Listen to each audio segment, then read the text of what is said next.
마태복음 24장 3에서 14절 말씀입니다.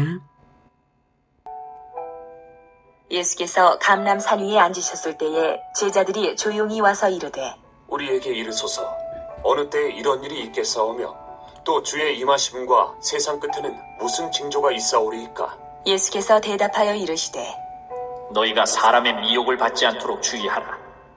많은 사람이 내 이름으로 와서 이르되 나는 그리스도라 하여 많은 사람을 미혹하리라.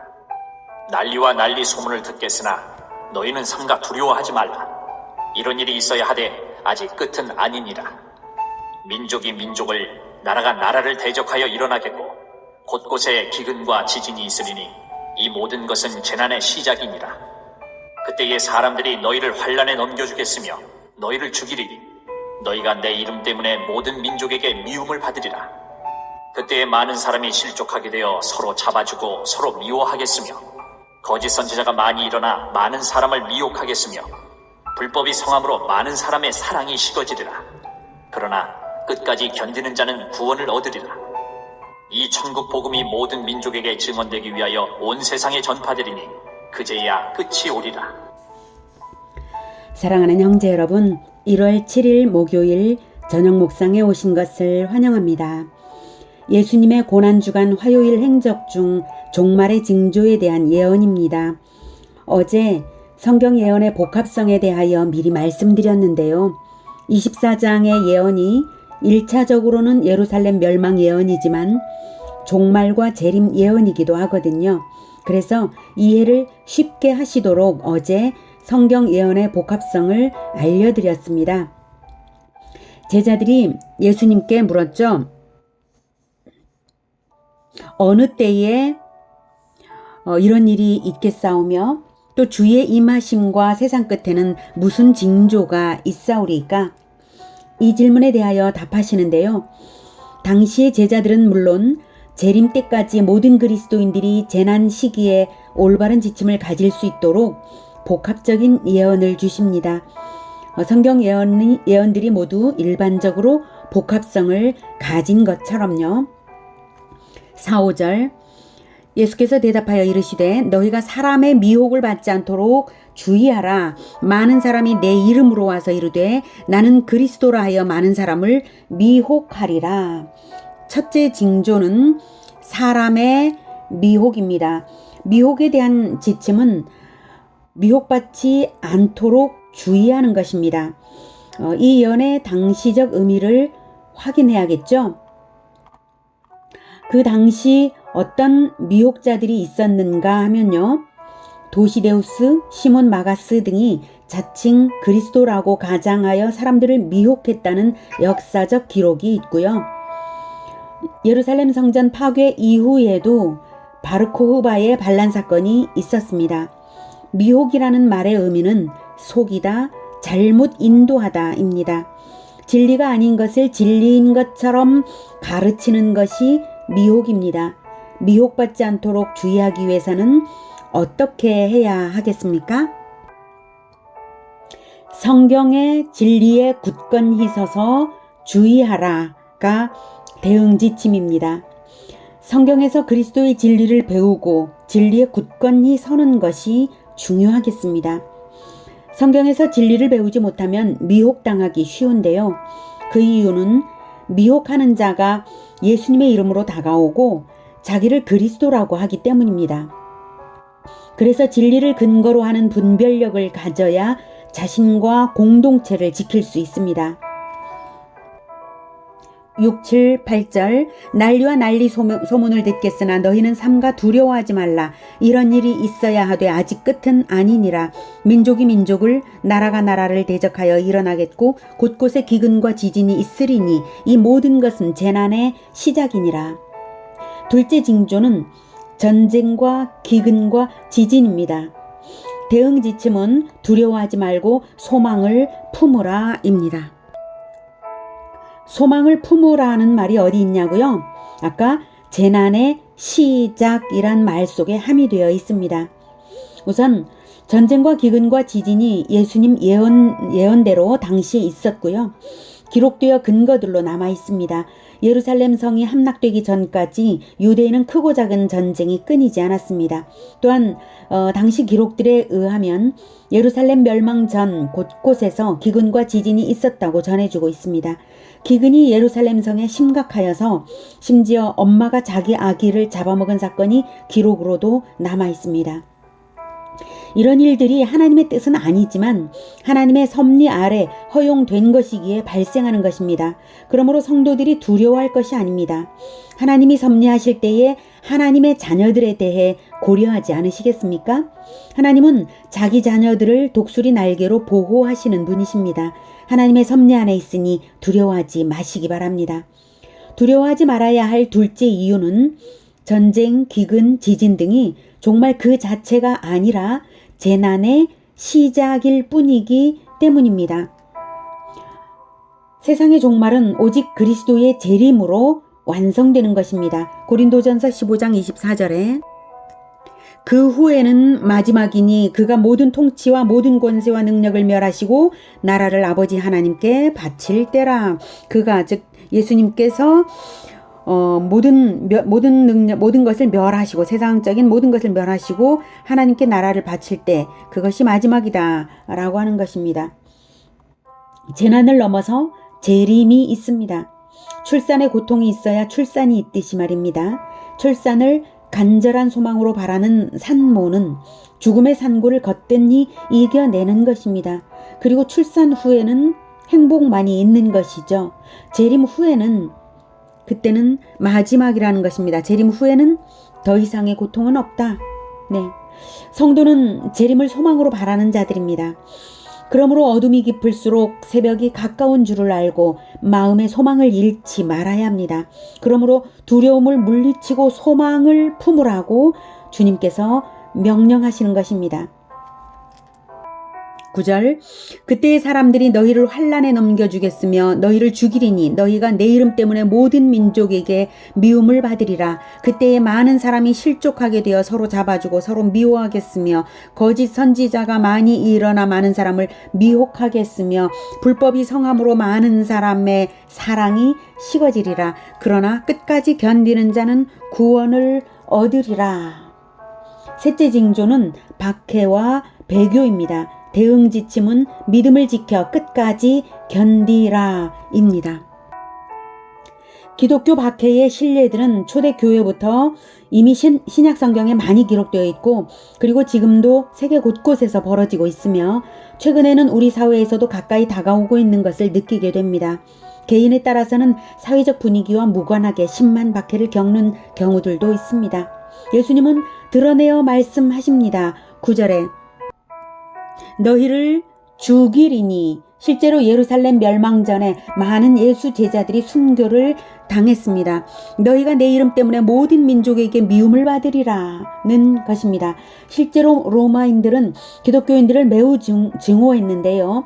타키투스가 쓴 역사책에는 그들의 치욕스런 행동 때문에 보기 싫은 무리였다라고 썼습니다. 사도행전에서도 사도행전 28장 22절에 이에 우리가 너의 사상이 어떠한가 듣고자 하니 이 파에 대하여는 어디서든지 반대를 받는 줄 알기 때문이라 하더라 라고 이 파 즉 그리스도인들에 대해서는 어디서든지 반대를 받는데 어디 한번 들어보자 이런 말이 사도행전에 기록이 되어 있는 것입니다. 어디서든지 반대를 받는 것이 바로 기독교입니다.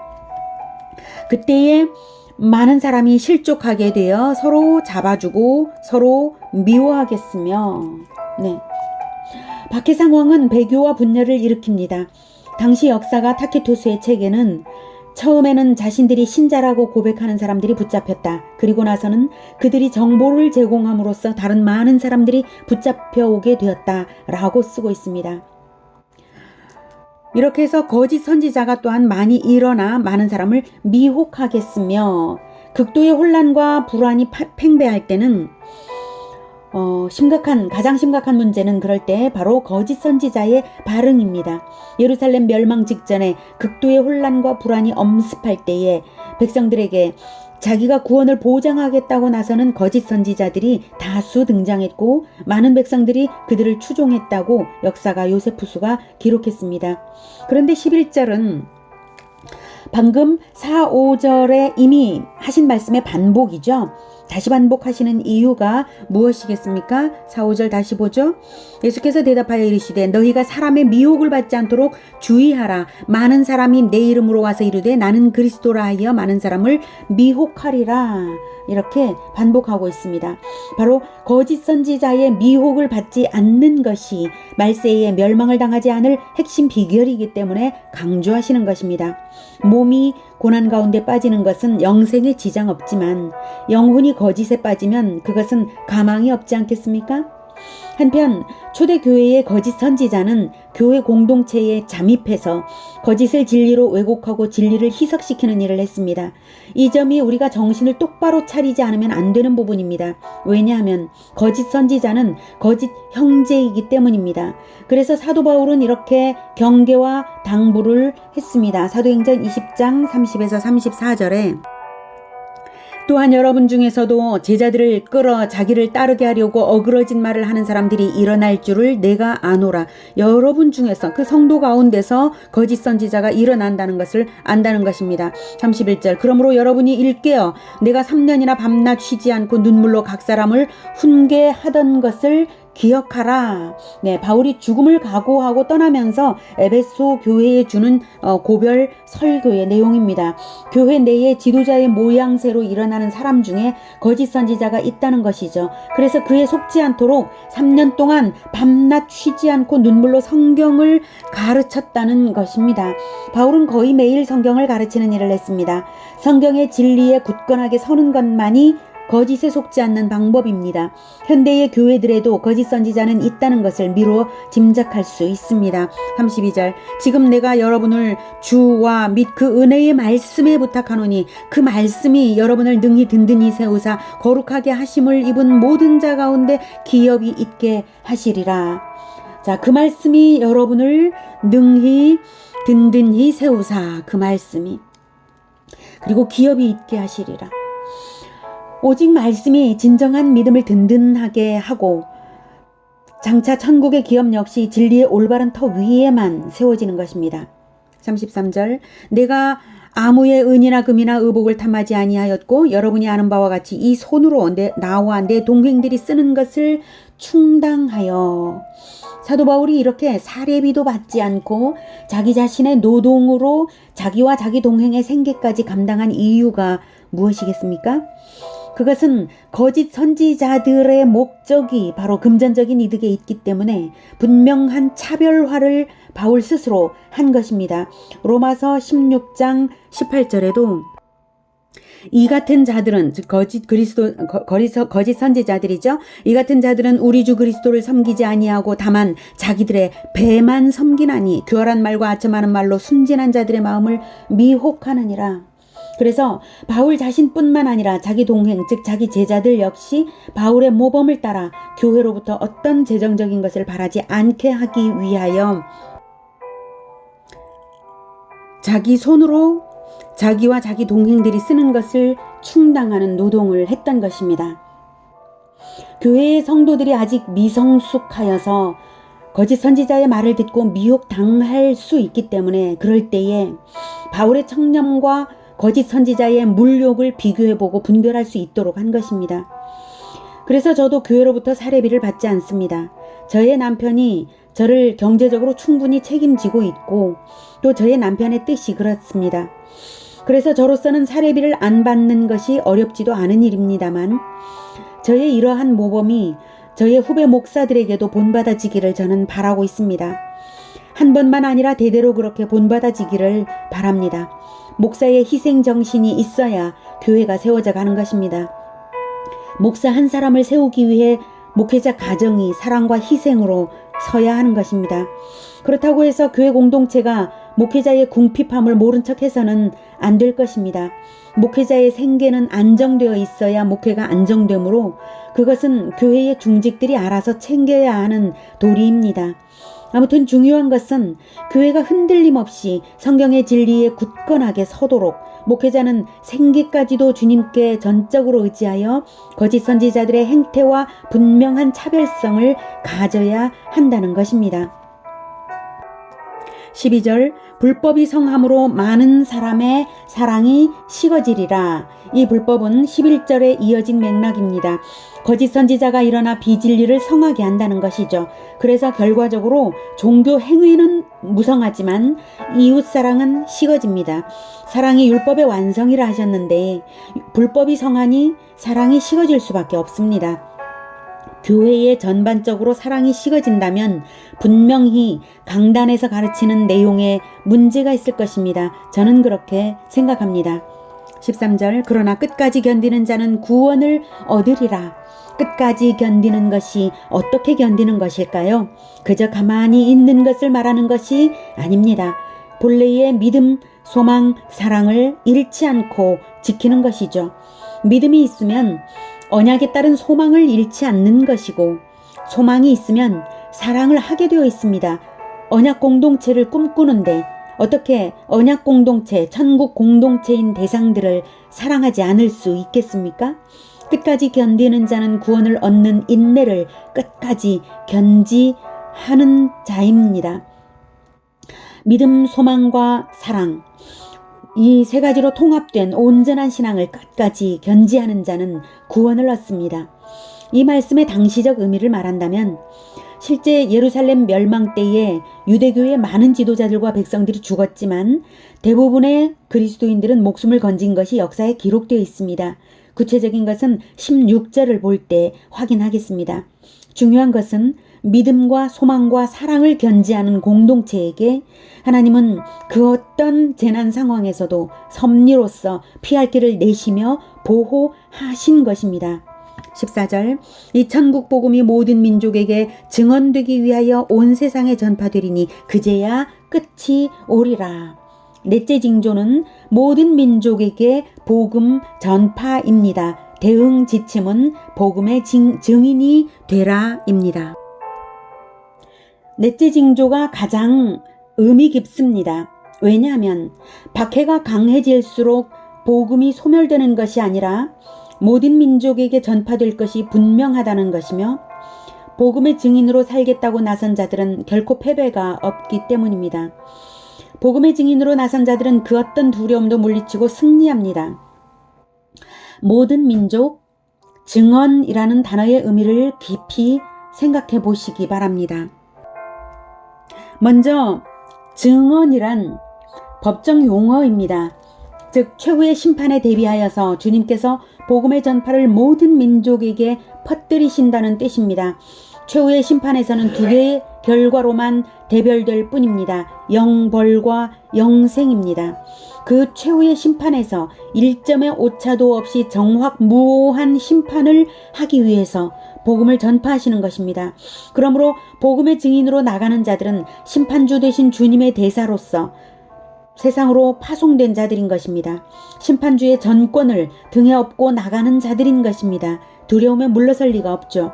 모든 민족이란 민족 단위를 말합니다. 개인 단위가 아니라 민족 단위이므로 모든 민족의 언어로 성경이 번역되어서 자립적인 교회가 모든 민족에게 세워질 때에 예수님이 재림하신다는 것입니다.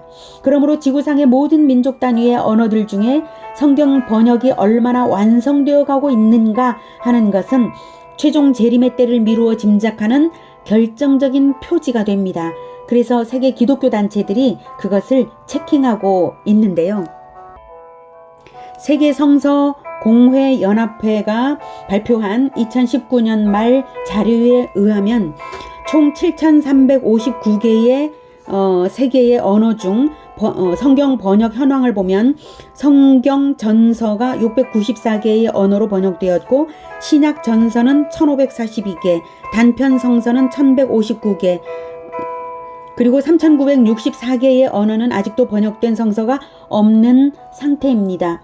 그러나 중요한 포인트는 성경 번역의 속도입니다. 성경 번역의 속도가 나날이 가속도가 붙는 것은 일반 언어의 번역의 속도에 비례할 것은 쉽게 짐작할 수 있죠. 이에 2019년 한 해에 90개 언어로 성경을 봉헌했습니다.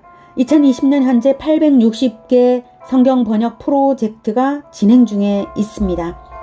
그렇다면 얼른 주먹 구구로도 앞으로 30년 내지 40년 안에는 모든 민족의 언어로 성경이 번역될 것을 짐작할 수 있고요. 인공지능의 발달을 계산에 넣는다면 그 속도는 예측 이상으로 빨라질 것은 분명합니다. 왜 이것을 체킹합니까? 우리는 예수님의 재림을 기다리는 자들이기 때문입니다. 그냥 우두커니 앉아있는 것은 기다림이 아닙니다. 전도하는 것이 기다림이고 선교가 기다림입니다. 가능한 새로운 언어권으로 선교사가 되어 나가는 것이 천국 개척자로서 가장 좋은 일입니다. 나가지 못한다 할지라도 있는 자리에서 천국 공동체를 개척해야 합니다. 예수님이 오실 때가 얼마 남지 않은 것은 분명하기 때문입니다. 오늘은 재난의 징조를 알려주시는 예수님의 예언을 들었습니다. 징조를 보고 바른 대응 지침을 따르는 지혜로운 공동체가 되기를 축복합니다. 기도하겠습니다. 은혜가 충만하신 하나님, 이 마지막 때에 우리를 하나님의 자녀 삼으시고 또한 복음 전파의 사명자로 불러주신 줄 믿습니다. 이 마지막 때에 정말 예수님이 오실 때가 얼마 남지 않았다는 것을 다시금 느끼면서 복음 전도자의 사명자로 나설 수 있도록 우리 마음을 굳건하게 붙잡아 주시옵소서. 우리가 그렇게 하겠습니다. 우리가 있는 이 땅에서 이 자리에서 복음을 전도하고 또한 성경을 열심히 배워서 진리에 굳건히 서겠습니다. 그리고 새로운 언어권으로 갈 수 있는 한 또한 가겠습니다. 그리고 새로운 언어권으로 보낼 수 있는 한 또한 보내겠습니다. 하나님께서 우리에게 은혜를 더하여 주셔서 우리가 이것들을 다 감당할 수 있도록 이 사명을 이룰 수 있도록 하나님 도와주시옵소서. 우리가 그렇게 하도록 열심으로 진리를 배우고 열심으로 전도하겠습니다. 우리를 세상으로 보내시는 그리고 승리하게 하시는 그리고 섭리하시면서 우리를 보호하시는 예수님의 이름으로 기도드립니다. 아멘. 이어지는 시간은 개인 기도 시간입니다.